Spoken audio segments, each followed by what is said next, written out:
Olá, seja muito bem-vindo no Desinformando de hoje. Nós vamos repercutir aquela fala lá do apresentador Ratinho dizendo que a Amazônia só representa 1% do planeta. Então, para deixar queimar, que não tem problema não. No Essa Informa, nós vamos continuar com a nossa campanha da literacia da desinformação. Agora é o nosso quarto C, tá? Ah, e no Fake Old, você sabia que o diário de Ana Frank já foi considerado uma fake news? Desinformante está entrando no ar agora.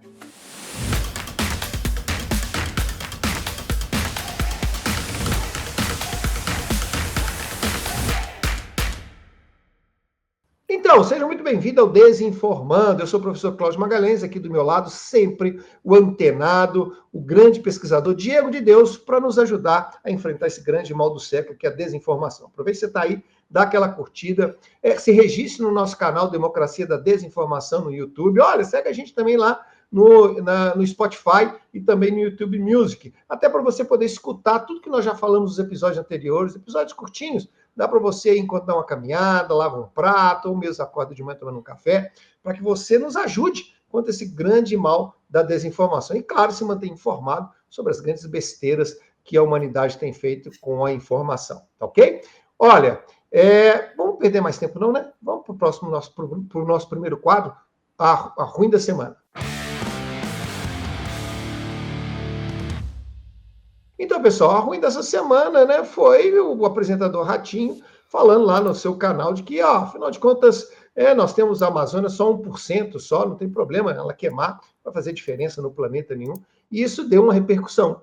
E, bom, para mim seria algo que não teria muito mais problema. A gente sabe que ele é um descompensado mesmo nessas questões, a gente sabe também que ele é filho, que ele é pai do governador também radical lá do sul, da região sudeste. Então, só que o Diego andou me lembrando umas questões que são importantes, e que é importante a gente falar aqui agora, de que essas coisas não são tão assim inócuas, são assim inocentes, que a gente tem que prestar atenção nisso. Conta para nós, Diego. Isso mesmo, professor. Uma ótima semana para você e para todos que nos acompanham.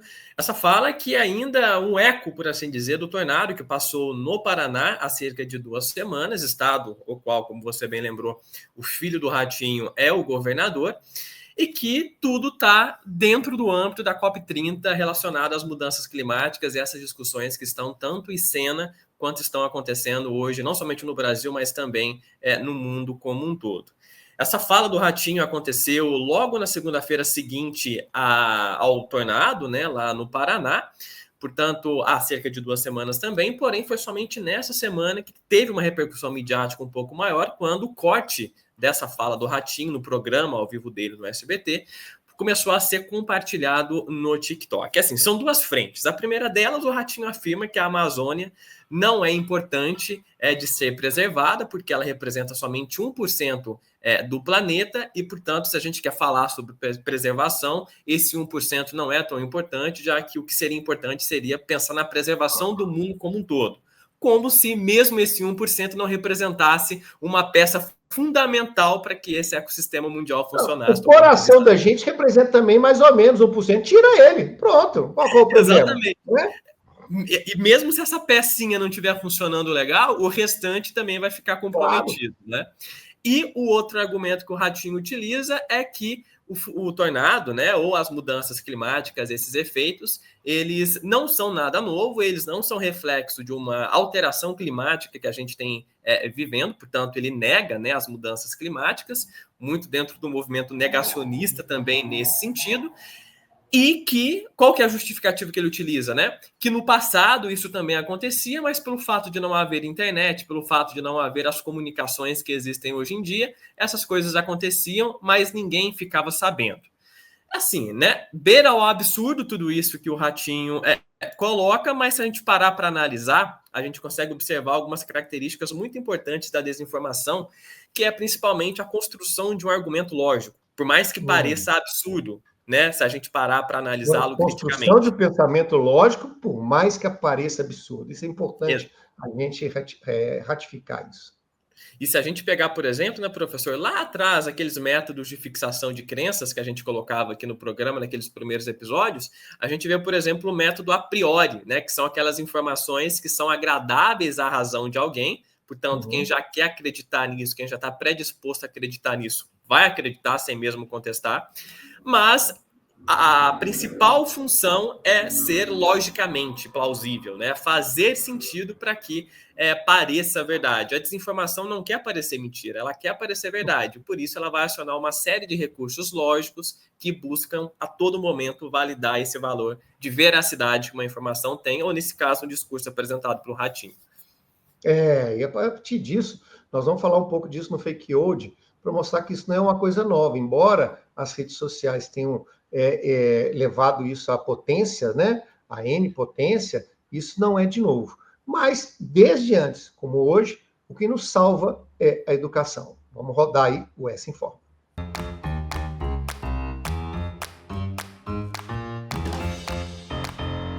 Pois é, pessoal, como você sabe, o S Informa é o nosso quadro que a gente traz a ciência para discutir a desinformação. E esse é o nosso 4º episódio, que a gente está falando de um texto muito legal, bem de estilo norte-americano, que fala assim, olha, dá para resolver o mundo aqui se a gente colocar tudo numa caixinha, mas essa caixinha a gente achou bacana, né? Que são aí os Cs para a gente combater a desinformação. Nos episódios anteriores, nós já falamos dos 3 Cs, agora nós estamos falando do 4º. Qual que é esse 4º C? Mas para aquela turma que ainda não pegou os 3 episódios anteriores, dá uma resumida do que é esse texto e quais são esses 3 Cs que a gente abordou, até para o pessoal ir voltar e ver quais são eles. O texto de hoje, e como tem sido nas outras semanas, é o Repensando a Educação Midiática, do Quan Life Jones, que é um autor que tem se dedicado muito aos estudos relacionados à verificação de fatos, principalmente na África subsaariana, porque ele entende que a literacia midiática, ou a educação midiática, ela é muito importante para combater a desinformação, mas ela, de maneira geral, está preocupada com outros aspectos e a desinformação meio que fica um pouquinho de lado. Portanto, ele propõe a literacia em desinformação, que seria um braço também da literacia midiática, porém um tipo de letramento específico sobre desinformação, que, de acordo com esse autor, poderia funcionar melhor, principalmente em países do sul global, porque a literacia midiática tem um impacto muito positivo, né? Estudos mostram isso, mas principalmente em países da Europa e dos Estados Unidos, onde a relação das pessoas com a mídia é diferente, e por isso a criticidade sobre a mídia funciona para que essas pessoas tenham um consumo crítico, sendo que em países do sul global, onde essa relação com a mídia é diferente, essa criticidade sobre a mídia pode, por exemplo, levar a uma desconfiança sobre a mídia, né? Mais ou menos desse lugar que o argumento do Quan Life Jones parte. E aí a gente já falou nos outros programas dos outros Cs, que é a circulação, o conteúdo e também a criação, e o contexto, que foi o primeiro de todos, e hoje a gente vai falar do consumo, que é muito interessante, professor, porque ele é simples em alguma medida, no sentido de a gente entender como que a gente conscientemente ou inconscientemente aplica o valor de verdade a determinadas informações. Por que isso? Porque existe um senso comum que é o seguinte: de fato, a desinformação é um problema e as pessoas tendem a cair muito em desinformação, menos eu. Eu sou extremamente capacitado, eu sou extremamente inteligente ao ponto de não cair. Não vai acontecer comigo. Não vai acontecer comigo. Portanto, quando a gente está falando de ações de letramento em desinformação nesse caso, essa sensibilização ou essa autopercepção de que sou tão suscetível quanto qualquer outra pessoa é fundamental para a gente ter esse senso crítico ao avaliar todas aquelas mensagens e informações que a gente recebe. Mas, Diego, por que isso tem a ver com a palavra consumo?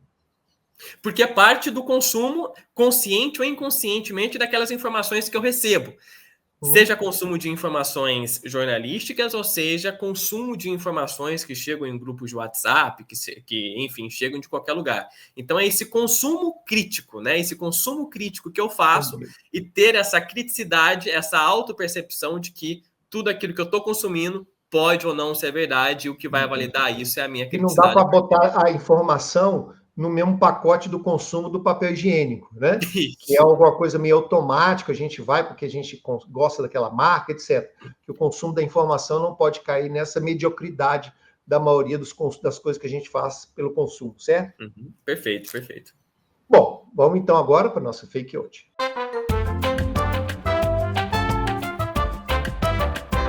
Pois é, pessoal, a Fake Out que a gente vai trazer tem um pouco a ver com o que nós falamos no primeiro quadro, essa história do ratinho ali também, né? O que é a história do diário da Anne Frank. Como vocês sabem, é um diário já mundialmente conhecido, né, de uma judia que se escondia e depois foi capturada, mas esse diário ficou conhecido no mundo todo, mostrando, inclusive, as grandes horrores que o nazismo fazia, e ficou muito claro isso para todo mundo. Um momento histórico altamente comprovado de todas as questões, né, de tudo que acontecia, então, registros muito claros, mas ainda assim, em 1958, um professor alemão, ele declarou que o diário ele era uma falcatrua, que ele era uma invenção, que era literatura.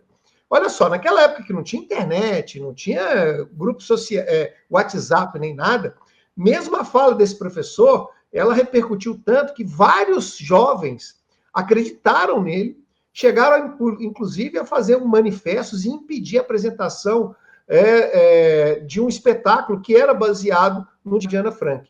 E com esse argumento de que, afinal de contas, o professor disse, né, efetivamente isso ele não existe. Então, entraram com aquelas faixas mesmo, no mesmo estilo de que a Terra é plana, de que o homem não pousou na Lua, e todas essas ideias de que, bom, se eu não vi, e se alguém que é uma autoridade que eu acredito, como você muito bem falou no nosso primeiro quadro, e ele tem ali essa autoridade para dizer, e eu quero acreditar nisso, então isso é válido, né? Agora, é engraçado isso, Diego, e é importante a gente lembrar que mesmo essa repercussão, tanto é que ela ficou um pouco esquecida na história, tal, é a comprovação que o diário realmente existe, que Ana Frank foi uma figura importante, inclusive para a desmobilização do nazismo, né?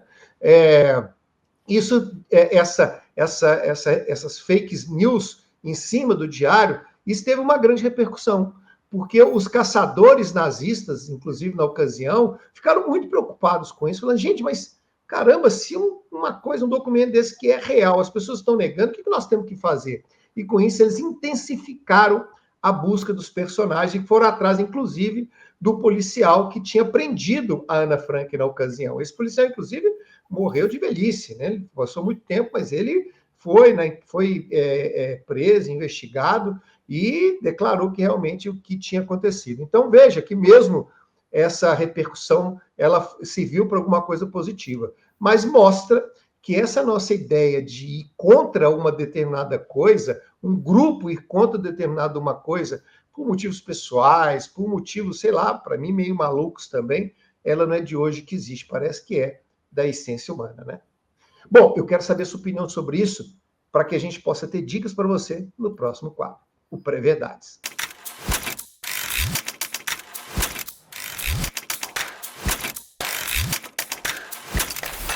Pois é, pessoal, e é aquele momento que a gente escuta aqui que o Diego pode nos ajudar para a gente enfrentar esse grande mal do século, que é a desinformação. Pois é, Diego, como é que eu posso fazer essa associação do que o Ratinho disse, do que esse professor alemão disse, e as repercussões, porque certamente muitas pessoas, assim como os alunos desse professor, acreditaram nele a ponto de fazer atos radicais nesse sentido, imagino que também que os seguidores do Ratinho, os eleitores do filho dele, também tenham essa visão, né? O que a gente tem que ficar alerta com essas duas notícias?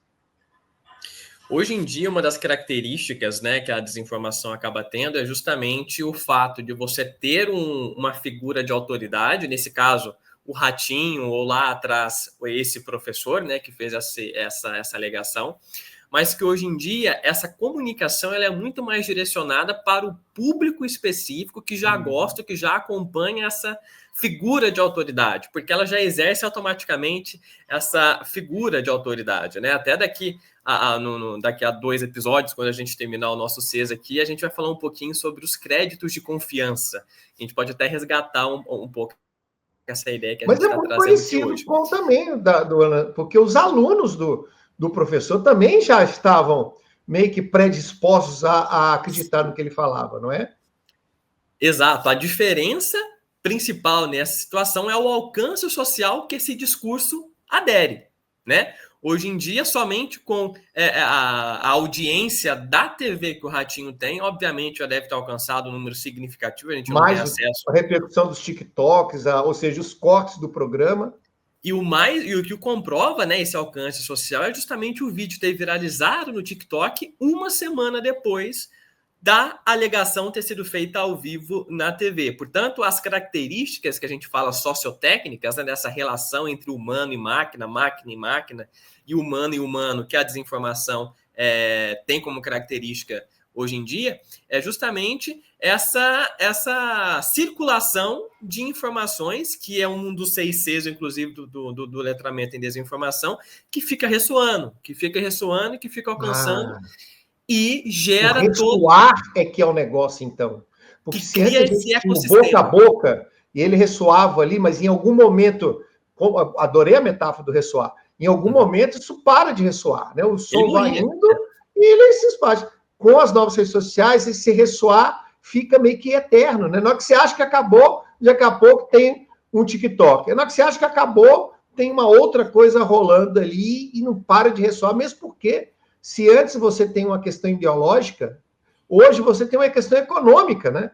Quanto mais ressoar, mais se ganha dinheiro nas redes sociais, né? E o que faz ressoar um comentário, um compartilhamento, aquilo que é suficiente para o algoritmo entender que, olha, dá para ressoar ainda bem mais. Então, vamos entregar esse conteúdo para mais pessoas possíveis, para que mais pessoas comentem, para que mais pessoas compartilhem e para que os meus donos, né, como se os algoritmos fossem figuras autônomas, mas que os meus donos consigam lucrar ainda mais e atender aos objetivos pelos quais eu sou programado para isso.